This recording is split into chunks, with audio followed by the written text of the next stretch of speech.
بسم اللہ الرحمن الرحیم۔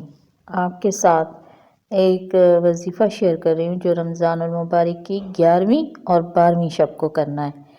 یہ ان کے لیے ہے جن کا شادی کے مسائل ہیں، جن کی بہنیں بیٹیاں تو جن کے لیے شادی کا مسئلہ بنا ہوا ہے یا وہ نہیں ہو پا رہی ہے، تو اللہ کے فضل و کرم سے اس عمل کی بدولت بڑی عمر کی لڑکیاں جو اپنی شادی سے نا امید ہو گئی ہیں ان کے لیے بھی شادیاں ہو جاتی ہیں اور وہ اپنے گھروں میں خوشحال زندگی گزار رہی ہیں۔ طریقہ یہ ہے کہ رمضان المبارک کی 11ویں اور 12ویں شب کو 2 رکعت کر کے 12 نفل اس طرح پڑھیں کہ ہر رکعت میں سورہ فاتحہ کے بعد ایک بار سورہ اخلاص پڑھیں۔ 12 نفل پڑھ کر 100 مرتبہ درود شریف پڑھیں۔ درود ابراہیمی پڑھنا ہے۔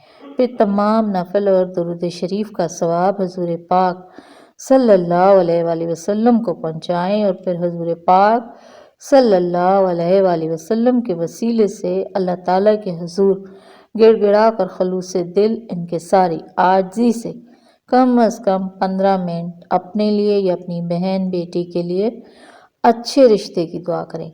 انشاءاللہ تعالیٰ اگلے رمضان سے پہلے مراد پوری ہوگی۔